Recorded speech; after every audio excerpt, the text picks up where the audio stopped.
ఎప్పుడైతే దావీదు దేవుని వైపు చూచాడో అంతవరకు అంత మహాసైన్యం ఉందండి, ఒక్కడిని తట్టుకోలేరా?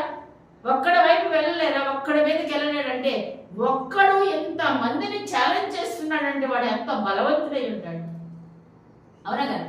ఎంత మందిని ఛాలెంజ్ చేస్తున్నాడంటే వాడు ఎంత బలవంతుడై ఉంటాడు.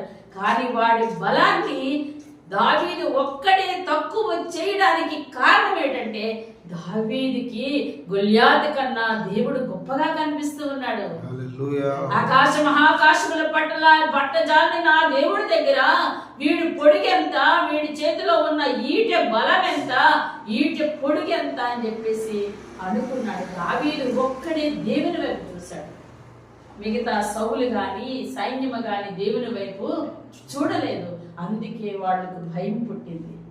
దావీదు మాత్రమే దేవుని వైపు చూసినప్పుడు దావీదుకి ధైర్యం వచ్చింది. అలాగే మన ఒంటరి జీవితంలో కూడా మనము దేవుని వైపే చూడాలి.